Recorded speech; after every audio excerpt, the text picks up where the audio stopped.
ప్రవచనకర్త గరికపాటి నరసింహారావు ప్రభుత్వ పాఠశాలల్లో అమలు చేస్తున్న మధ్యాహ్న భోజన పథకంపై చేసిన వివాదాస్పద వ్యాఖ్యలు ప్రస్తుతం తెలుగు రాష్ట్రాల్లో పెనుదుమారాన్ని రేపుతున్నాయి.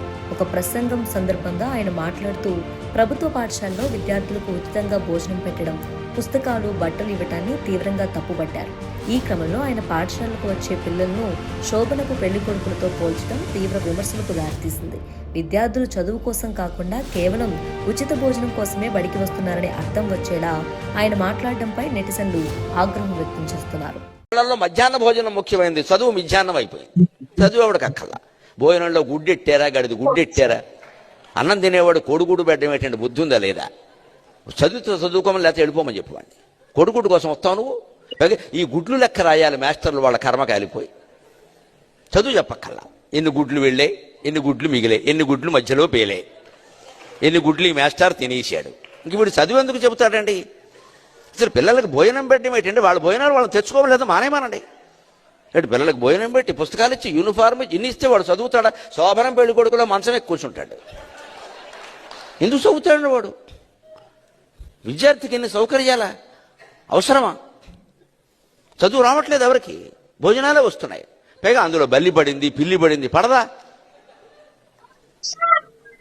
ఆ వండి పెట్టే వాళ్ళకి డబ్బులు ఉండవు. ఎక్కడి నుంచి ఇస్తారు? ఎంతమందికి ఇస్తారమ్మా? ధార పోస్తారు ప్రభుత్వం వాళ్ళు. ఎక్కడి నుంచి ఉన్నాయి డబ్బులు? ఇక్కడ నీ డబ్బులు పెట్టి నువ్వు చదువుకో, నీ అన్నం నువ్వు తిను, నీ బట్టలు నువ్వు కట్టుకో, నీకు ఇష్టమైతే చదువు. ప్రభుత్వం పని ఏమిటంటే, ఉభయ తెలుగు రాష్ట్రాల పెద్దలందరూ వింటారు నా కెమెరా ద్వారా కాబట్టి చెబుతున్నా, ప్రభుత్వం కర్తవ్యం బాగా చదువు చెప్పడం తప్ప పుస్తకాలు ఇవ్వడం, బట్టలు కుట్టించడం, అన్నం పెట్టడం కాదండి.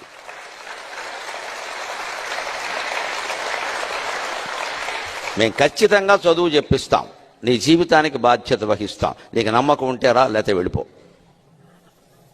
ఈ మాట అనే దమ్ము లేదు ఎవరికి. ఎందుకంటే అందరికీ మళ్ళీ ఎన్నికలు రావాలి, మళ్ళీ మనం రావాలనే దరిద్రం వదిలిపోతే ఇవన్నీ ఉంటాయి. మళ్ళీ నువ్వే ఎందుకు రావాలి? ఇంకొకడు వస్తాడు, నీకు అనవసరం. ఈ వీడియోలో గరికపాటి ఉపాధ్యాయుల బాధ్యతలపై కూడా కొన్ని ఆసక్తికర వ్యాఖ్యలు చేశారు.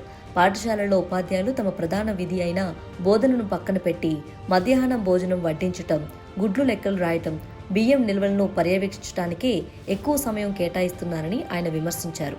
విద్యాసంస్థలు విజ్ఞాన కేంద్రాలుగా ఉండాల్సింది పోయి కేవలం భోజనశాలలుగా మారుతున్నాయనే ఆవేదనను ఆయన వ్యక్తం చేసినట్లు ఆ వీడియో సారాంశం. ఈ వ్యాఖ్యలు ఉపాధ్యాయ సంఘాలు మరియు విద్యార్థుల తల్లిదండ్రుల్లో ఆగ్రహాన్ని కలిగించాయి.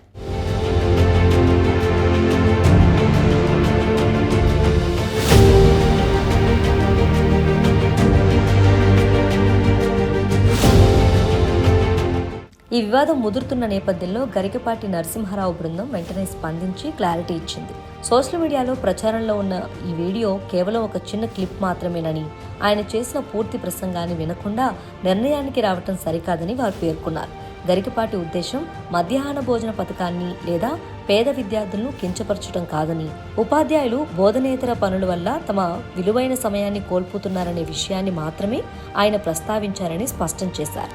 ఆయన మాటల్లో కొందరు కావాలని వక్రీకరించి తప్పుడు ప్రచారం చేస్తున్నారని వారు వెల్లడించారు.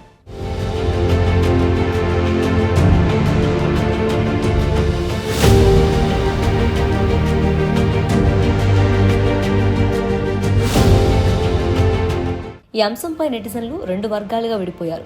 పేద విద్యార్థులకు మధ్యాహ్నం భోజనం ఒక వరమని, దానివల్ల ఎంతో మంది ఆకలి తీరుతూ బడికి వస్తున్నారని, అటువంటి పథకాన్ని విమర్శించడం తగదని కొందరు వాదిస్తున్నారు.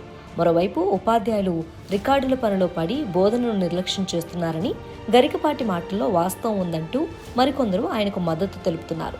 ఏదేమైనా విద్యా వ్యవస్థలో మార్పులు రావాలని ఉద్దేశంతోనే ఆయన ఆ వ్యాఖ్యలు చేశారని ఆయన అభిమానులు సోషల్ మీడియాలో పోస్టులు పెడుతున్నారు.